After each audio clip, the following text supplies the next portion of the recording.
राजस्थान के संत संप्रदाय के बारे में बात करें, जैसे कि राजस्थान के जो संत संप्रदाय में सबसे पहले आते हैं दादू दयाल जी। तो दादू दयाल जी के बारे में बात करते हैं। इनका जन्म स्थान आता है अहमदाबाद में और इन्हें राजस्थान का कबीर कहा जाता है। इन्होंने निर्गुण भक्ति का संदेश दिया है और मुख्य केंद्र इनका रहा है नरेना जयपुर में। आमेर के राजा भगवंत दास ने फतेहपुर सीकरी में दादू दयाल जी की मुलाकात है अकबर से करवाई थी और इन्होंने ढूढ़ानी भाषा में अपने उपदेश दिए हैं। इन्होंने यहाँ पर निपक आंदोलन चलाया था और इनके सत्संग स्थल को अलग दरीवा कहा जाता है। दादू जी के 52 मुख्य शिष्य थे जिन्हें 52 स्तंभ कहा जाता है। दादू पंथी मृत व्यक्ति के शरीर को जलाते और दफनाते नहीं हैं बल्कि पशु पक्षियों को खाने के लिए छोड़ देते हैं। दादू जी का शव बहराना की पहाड़ियों में रखा गया है जिसे दादू खोल या दादू पालका कहा जाता है। मंदिर को हम दादू द्वार कहते हैं और मंदिर में दादू दयाल जी की पुस्तक वाणी की पूजा की जाती है। दादू पंथ की शाखाओं की बात करें तो खालसा शाखा है, विरक्त शाखा है, उतारदे शाखा है यहाँ पर और खाकी शाखा है और नागा शाखा है। ये दादू पंथ की शाखाएं हैं। दादू दयाल के मुख्य शिष्यों की बात करें हम तो दादू दयाल के मुख्य शिष्यों में आते हैं रज्जत जी जो कि सांगानेर के पठान थे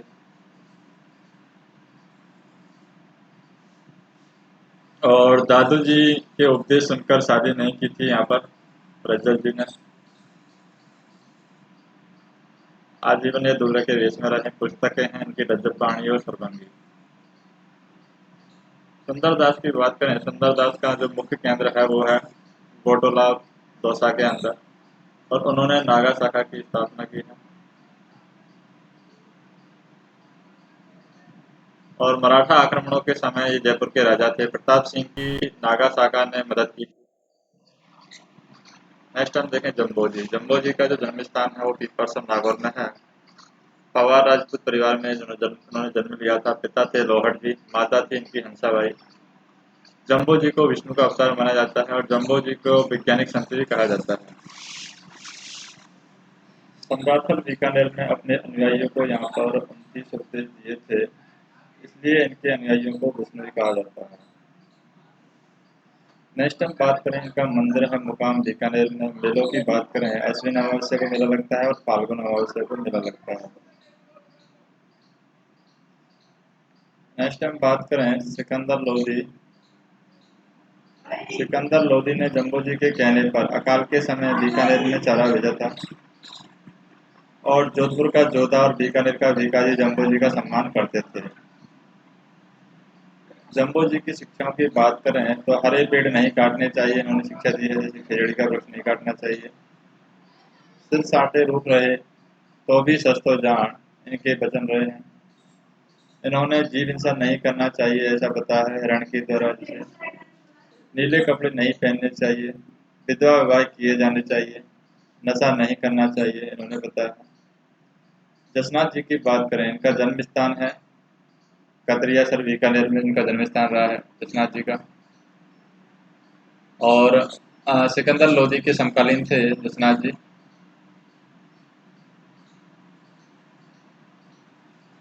नेक्स्ट हम बात करें, ये इनका मंदिर है कतिया सर में है और इन्होंने अपने अनुयायियों को 36 उपदेश दिए थे।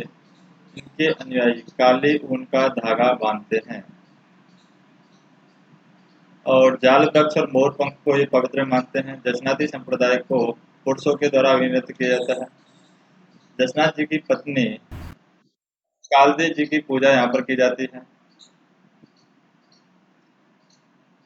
कालदे जी की पूजा की जाती है यहाँ पर। ग्रंथ की बात करें यहाँ पर जैसे सिंबू दड़ा इनके द्वारा लिखा ग्रंथ है, थोड़ा इनके द्वारा लिखा गया ग्रंथ है।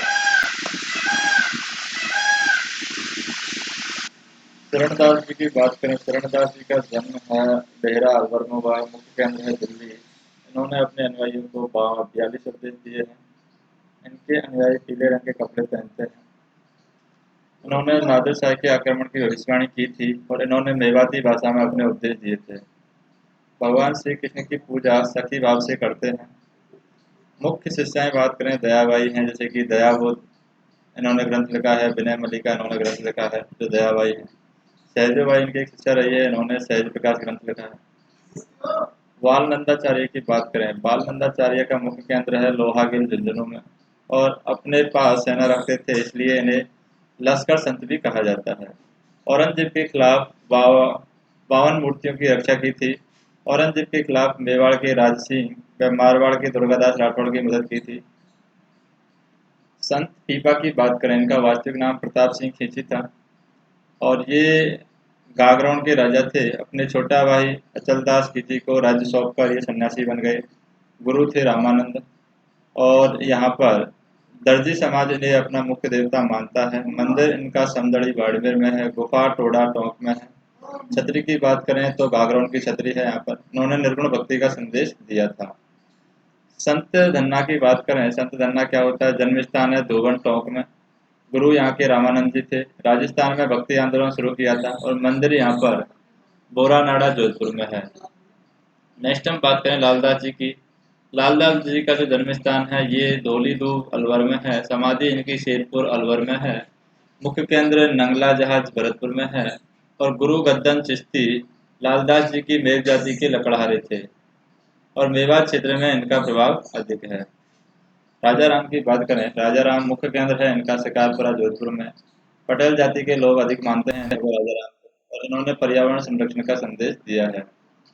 संत भाव जी की बात करें, जन्म स्थान है सांवला डूंगरपुर। भगवान श्री कृष्ण की निष्कलंक अवतार के रूप में पूजा करते थे, इसलिए इनका संप्रदाय निष्कलंकी संप्रदाय कहलाया। संत भाव जी का जो संप्रदाय है वो निष्कलंक संप्रदाय कहलाया था, और वागड़ी भाषा में इन्होंने उपदेश दिए हैं। इन्होंने बेणेश्वर धाम की स्थापना की है। संत बाबू जी की बात करें, और इनका मुख्य केंद्र है जो ग्रंथ रहा है वो चौपड़ा रहा है।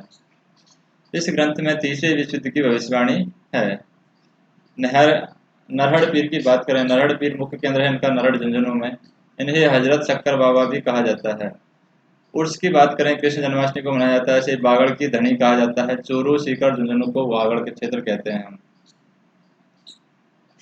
और प्रसिद्ध सूफी संत सलीम चिश्ती नरहड़ पीर के शिष्य थे, और नरहड़ में पागलों का इलाज किया जाता है।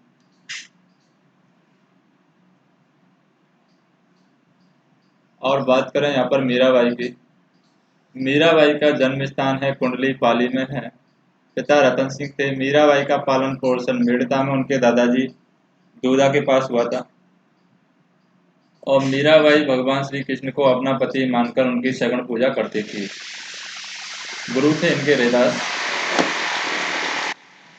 और मीराबाई द्वारिका के रणछोड़ मंदिर में भगवान श्री कृष्ण की मूर्ति में विलीन हो गई।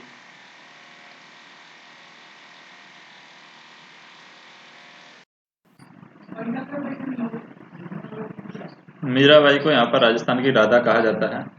और महात्मा गांधी के अनुसार मीराबाई अन्याय के खिलाफ संघर्ष करने वाली सत्याग्रही महिला थी। पुस्तक की मीराबाई की हम देखें तो गीत गोविंद पुस्तक, रुक्मणी मंगल इन्होंने लिखा है। सत्यभामा नो रूसड़ो लिखा है, और नरसी जीरो मायरो यानी रत्ना खाती के सहयोग से इन्होंने लिखी है।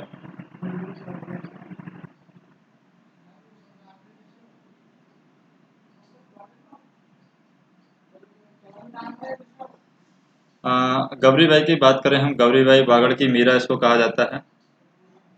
महारावल शिव सिंह डूंगरपुर ने गौरीबाई को बाल मुकुंद मंदिर बनवाकर दिया था। और भक्ति कवि दुर्लभ इन्हें बागड़ का नरसिंह कहा जाता है। अगर भक्ति कवि दुर्लभ को बोलें तो इसको बागड़ का नरसिंह कहा जाता है।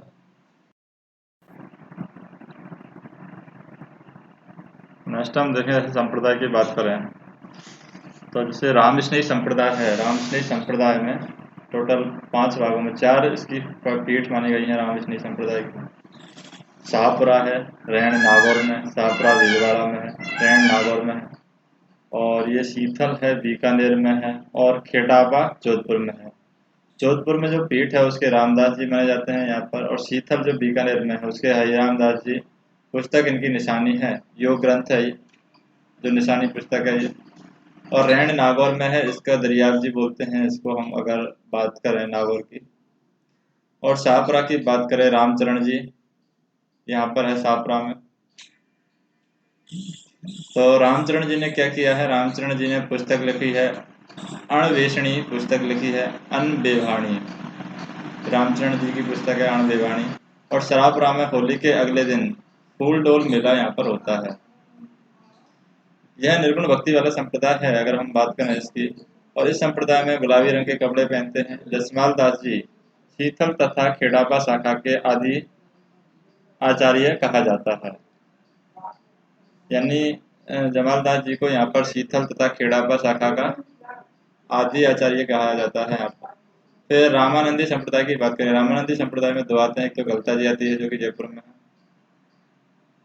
और एक रहवासा सीकर में है। इसको हम रहवासा अग्रदास जी हो गए यहाँ पर, और गलता जी है जयपुर में, ये कृष्णदास पेरहारी कहलाती है।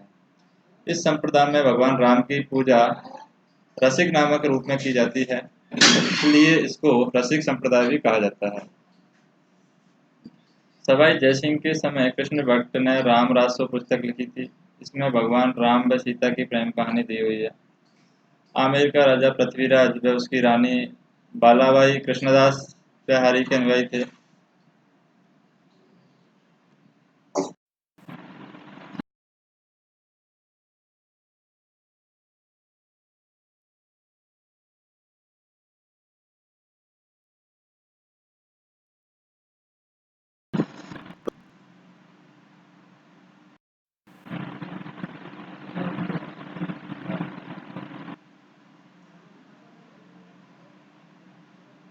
वल्लभ संप्रदाय का अन्य नाम है यहाँ पर क्या जाता है, रुद्र संप्रदाय या पुष्टि मार्ग संप्रदाय आ जाता है। इसमें भगवान श्री कृष्ण के बाल रूप की पूजा की जाती है वल्लभ संप्रदाय में। और यहाँ पर मंदिर को हवेली कहा जाता है। मंदिर में गाया जाने वाला गीत है यहाँ पर हवेली संगीत कहा जाता है। और राजस्थान में वल्लभ संप्रदाय के 41 मंदिर हैं।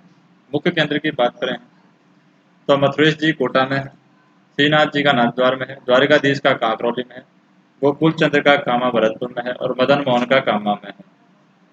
नेक्स्ट हम देखें हरिदास जी संप्रदाय। हरिदास जी संप्रदाय के इसके अन्य नाम है निरंजनी संप्रदाय भी है, और संस्थापक हैं इसके हरिदास जी। इसके वास्तविक नाम है हरि सिंह सांकला।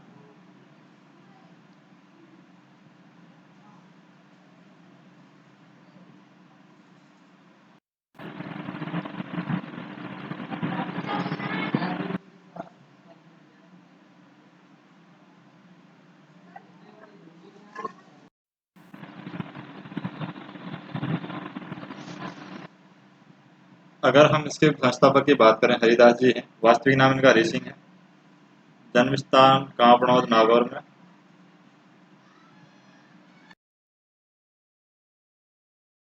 नागौर में हरिदास जी डाकू से संत बन गए थे। और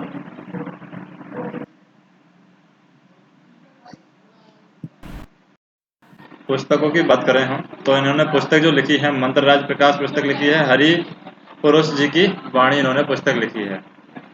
निम्बार्क संप्रदाय की बात करें यहाँ पर निम्बार्क संप्रदाय मुख्य केंद्र है सलेमाबाद अजमेर में, और परशुराम जी ने इस केंद्र की स्थापना की है।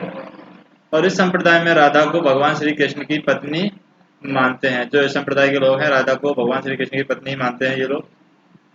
परनामी संप्रदाय की बात करते हैं, संस्थापक है प्राणनाथ जी, मुख्य केंद्र है पन्ना एमपी के।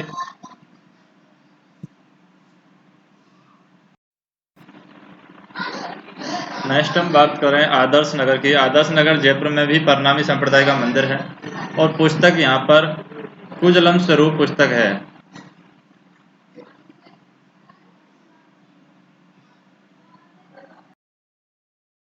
संप्रदाय की बात करें नवल संप्रदाय के संस्थापक हैं नवलदास जी हैं यहाँ पर, और इनका जन्म है हर्षोलाभ नागौर से में मनाया जाता है। मुख्य केंद्र है जोधपुर में, और ग्रंथ इसने लिखा है नवलेश्वर अनुभव वाणी इन्होंने ग्रंथ लिखा है।